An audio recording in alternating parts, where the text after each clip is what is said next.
I went down a rabbit hole today with the YouTube pedophile catchers, and I watched a video about them. So I think it started off, the big one was this group called DAP, Dads Against Predators, and it's two guys. And they're the ones you probably saw like smashing the guy with the pumpkin at a Walmart, and slapping people and like beating them up like in the aisles of Walmarts and chasing them around, yelling, "This guy's here to meet a child. This guy's here to meet a child."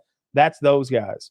And then there was this, it obviously spawned a bit of an industry. So there's this other guy. His name is Bupak Shakur. Bupak Shakur is a black guy. And he was like, I just got fired from my job. This is my new career. So he would pose as this, 15-year-old underage person, get people to come to parking lots, and he'd like up things a notch. His opening move when they'd be parked in a parking lot waiting on an underage 15-year-old, whatever. His opening move is to pop their tires with a knife. He walks up to their car, immediately. "What's up, motherfucker? You here to meet a child?" And they're like, "The fuck?" Because there's a big scary black man with a knife, and he just popped their tire, and they're already on edge because they are there to meet a child. He'd smash their windows out and like start screaming at them and stuff. Really took things to like an aggressive level. 2 years ago, he was shot to death by he tried to pull the same thing on like a 17-year-old and an 18-year-old, I guess. And the 17-year-old had a pistol, and so they shot him to death. So I've been going down that whole rabbit hole today, like watching those videos. The 17-year-old was like trying to meet with a 10-year-old or something? I think that's what he was accusing. 15 is what he usually posed as. Hear the story where one of these like pedo hunters lured someone in, and the guy's like, "You never said it was a teenager." And they look through the chat logs. Oh, okay. And he was right? Like they just never mentioned the age. They acted like they disclosed it, or maybe they thought they disclosed it, but they never did. Yeah. That was Vitaly Z. That's the guy that I mean, I know him a little bit. I've met him before. Okay. What's his name? Tobuscus was like, "Oh yeah, great guy. And I'm like, didn't he assault that woman in Florida on some sort of drug-fueled rampage?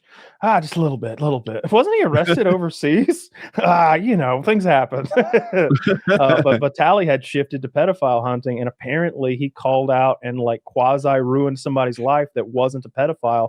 And now I think there are going to be legal consequences. I think he's in a lot of trouble. It's like there should be legal consequences. Yeah, it's a big deal. Yeah, you can't falsely accuse people of that.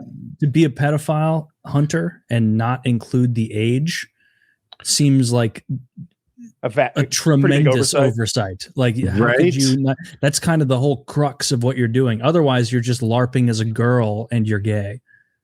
Yeah. Keemstar suck all its sicked. What is the past tense of sicking? I don't know. Sent all his fans over some guy. He said he was a pedophile. And it turns out he was just a really nice old man who kind of sort of resembled someone else. Oh, do you guys remember that story? Yeah. That was fucked up. And he was like, "I'm not a pedophile. I'm just trying to get the hang of Skyrim." Oh. Yeah. Oh. That's fucked up. Dude was like almost 70 or something. Mm-hmm. Yeah. If you're going to do it. Go ahead. I had nothing. I was going to say, if you're going to do it, dude. It seems like it'd be fun to do, but it's so dangerous. Like that would be a fun, like PKA catches a predator. But like, I don't want to be in a parking lot with somebody, who's like backed into a corner like that. That seems incredibly dangerous. I was going to use the same phrase. They're like a cornered animal, just like knowing that their life is on the line. I've heard the DAP guys, the Dads Against Predators guys on podcasts, and they were like, "Yeah, we've had it's either 2 or 3 people commit suicide that we caught. Like they just went home and killed themselves." I wonder how they feel about that. Do they feel like they ridded the world of a criminal? They did not seem like they minded that happened one bit. I think one of them was a victim, like when he was a kid, and the other like had a family member who was a victim. So these guys are hardened to this particular topic. That's why I misunderstood. I thought the suicide victims, I'll call them. No, the guys who run the YouTube channel. Oh, yeah, okay. like one of those guys was a victim when he was a child, and the other, I don't think he was one, but like he had a close family member who was one or something like that. And so when they catch these guys, they smash pumpkins over their head and they slap the shit out of them, and they beat them up pretty good sometimes.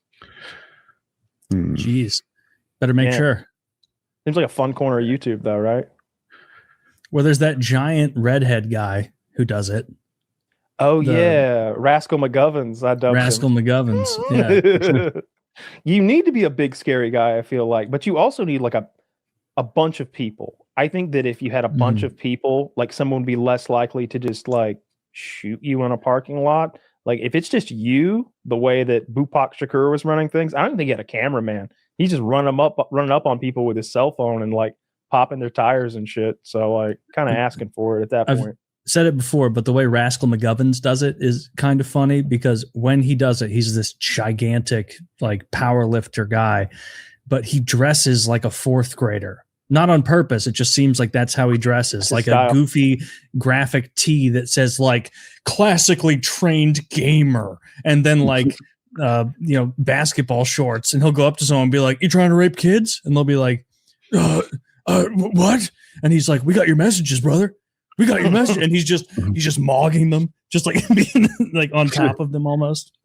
Apparently he gets a lot of them real deal arrested. It's not just for content. So that's good.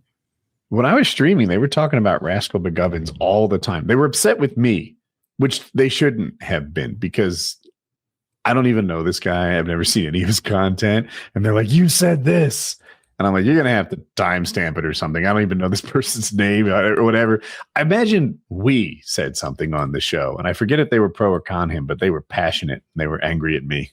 No, that's weird. I know he's gotten in some of his own trouble. Like I think he got in some legal trouble, maybe about violence or something like that. I don't really remember, but I don't remember him doing anything like deplorable.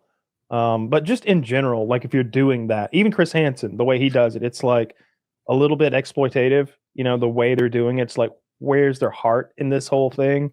You know, are they just trying to make money?